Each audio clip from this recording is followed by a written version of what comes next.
Hello, in this video I'd like to give a quick overview of the Worldox Audit Trail, how you can check if it's configured properly, and where you go to search the audit trail. So I'm going to start off in WD Admin, and I have my Audit Trail menu, and underneath there Configure, and that's where you check to see if your audit trail is configured properly. Now by default, whenever you do a Worldox installation, it's going to automatically set up an audit trail for each drive letter or resource that you have Worldox cabinets pointed to. So if I click on Configure, I see here I have my L drive for my legacy documents, and I have this UNC resource where all my production cabinets point to subfolders on. So those are both set up automatically for me. Now, if you don't see them there because maybe you deleted them during the installation process, or initially you decided that you didn't want the audit trail running, so they deleted them, you can just add those back by clicking the Add button, putting in the root of the drive letter if you're doing drive letters, or the shared UNC map if you're doing a UNC mapping, and set your database back up. But by default, it should be set up for you. Now, where this period /audits points to, it's a relative reference to the actual database path for the UNC or drive letter that's being indexed. So an easy way to get to that location is through WS Index. So if I go into my indexer,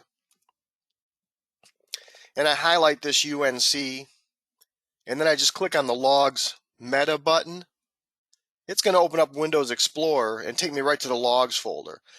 Well, your Audits folder is at the same level as your Logs folder. So if I just go up one folder level, and now I see my Logs folder here, here's my Audits folder. And if I open this up, what you're going to see in here is a WAT file for each day that there was activity in Worldox. So each day there's any activity, even if one user just does one event that would trigger an audit event, it's going to create one of these WAT files. If you have a day where nobody comes into the office and nobody works remotely and there's no activity, then you will not have a WAT file for that day. It generates them based on activity in your Worldox system. Now, the WAT stands for Worldox Audit Trail file. That's what the extension's for. And then as far as the file naming convention, if I look here and I see the date of this file, if I strip off the leading 1 and strip off that ending 0, what I end up with is the year, the month, and the day. So I see 22/02/08 from February 8th, 2022. And that's how you can determine the day of the WAT file by just looking at this. And once again, if there's a day where there's no activity in Worldox, then you will not have a WAT file for that day. Now, these WAT files, they'll accumulate indefinitely. So if you've been on Worldox for 5 years or 10 years or 15 or 20 years, you're going to have that many days of WAT files in the audits folder unless you manually purge them out. So if for some reason you only want to keep 2 years worth of audit files and you don't want to keep anything beyond that, there's no scheduled event you can add to the indexer or no routine that you can run to say delete all the audit trail files that are older than 2 years.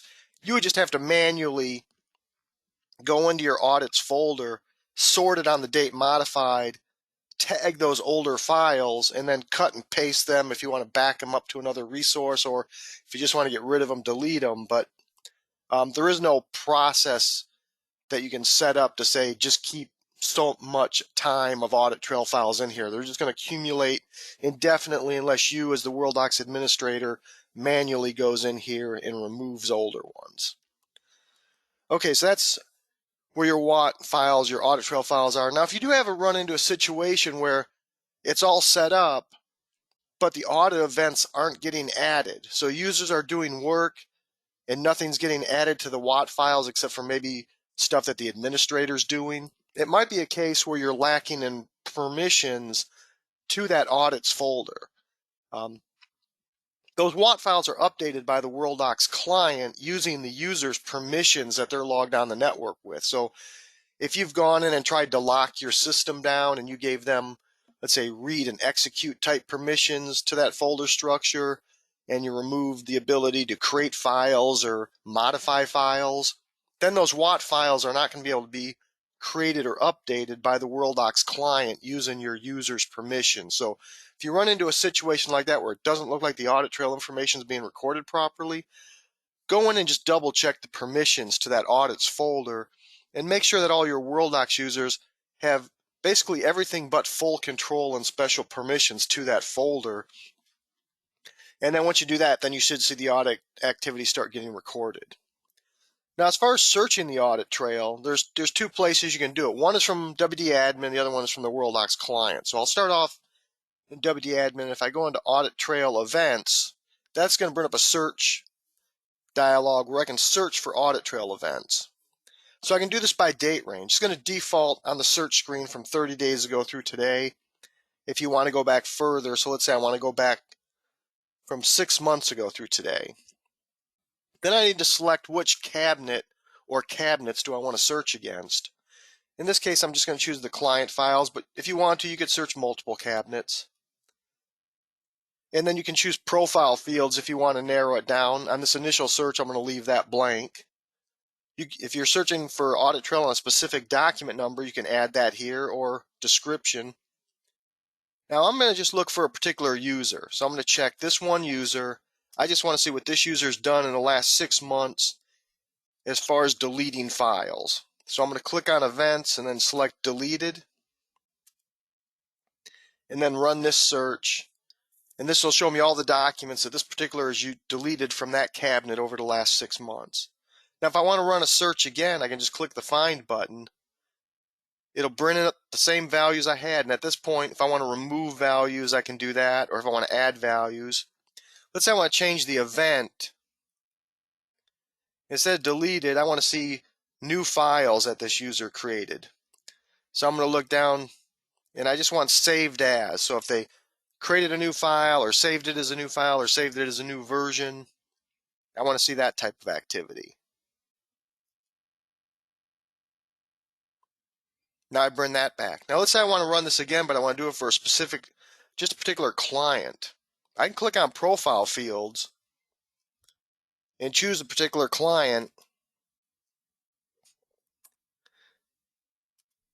And now I just get the audit trail on files that user saved, so they created as a saved as just for this particular client during that time range.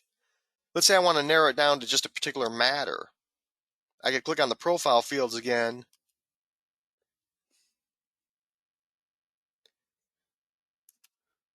choose a particular client and a matter, and run the search. And this time I only got one hit back. Now once you get your results back, you can view the detailed information about that audit information by just hitting the View button. Let me go back and run this search again, but bring back more hits. Let me run it again, and I'll remove that particular matter. So I'll just put an asterisk in here so it does all matters for that client. Let me run this search again. Now when I bring up the view, I can go to Next File. If you want, you can print a draft. You can search the text and do a text search in here. You can change the screen of what the viewer looks like. If you want to copy and paste, you can copy a block of text to the clipboard. So you have that capability from within here. Now another thing you can do is if you want to print this list, you can pull down the audit menu and say print, and it'll print this list like a report. Now let's say you want to print this to a file so that you can import it into Excel or another application. If you check this box, print to file, and then print it, it'll pop up a dialog asking you for a location to save the file to and for a file name. And then it'll save it as a ASCII delimited CSV file so that you can import that information into like Excel or some other application. If you just want to print it out as a piece of paper or to a PDF or something, you just choose whatever printer and hit print. If you want to send it to a file, print to file. So you have that capability within there. And so that's how you would do your searching of your audit trail from within WD Admin. Now from the Worldox client, depending on what permissions you give the users, if I go into group security and I go into features and scroll down, there's two audit features for searching. There's Audit File, that will let you audit a single file, and then Audit Search will give you that same dialog that you saw within WD Admin. So depending on how you want to configure it at your site, if you just want the users to have the ability to click on a file and just run the audit of that particular file and nothing else, then from the regular users you could block this Audit Search, and then they wouldn't have that capability. If you give them the Audit Search, they're going to see that same dialog that you saw in WD Admin have that full search capability within the Worldox client. So if I go into the Worldox client now, with a file highlighted, I can either pull down the audit menu and do File or use the Alt F11 keystroke, or I can right click on a file and I'll see the audit file in the command menu. If I don't see it listed here, just go to the More. If you haven't used it before, you'll see it here in the More listing, then you select it, and then from that point forward you should see it right off the bat. I run an audit file. Now the difference between the right click audit file and doing the search is the default settings for Worldox GX4 out of the box is it's only going to go back 90 days, and you can't change the days like you can in the search screen. So it's right click, you see the file, it's 90 days. If you want to change that, there's an article in the Worldox knowledge base that shows you how you can make a change to the Worldox INI file and set this to be a different length. So if you only want it to show up 30 days worth of audit information, or 6 months worth of audit information, or 7 days worth of audit information, you can configure that by reading that knowledge base article on configuring the audit trail length, and then add that. And if you're not comfortable editing your Worldox INI file and adding that syntax, you can contact Worldox Tech Support. They'll connect to your system and they can make that change for you. But just know when you do your right click audit file, or if you highlight the file and do audit file, it's just going to go back by default the last 90 days. Even if this file has, let's say, 365 days worth of audit information, through this it's only going to show you 90. So if you want to change that, you have to edit your Worldox INI file. Now, if you've given the users the rights to do the audit search, you're going to see this Find button on this dialog, where if you click on this, it's going to launch that same dialog that you saw through WD Admin. And you're also going to see the audit search from the menu. You won't see it on the right click, you'll just see it on the menu. And from here, this brings up the same dialog that you had in WD Admin. Now, if you don't want your users to have this, then you would block the audit search feature from everyone in group security.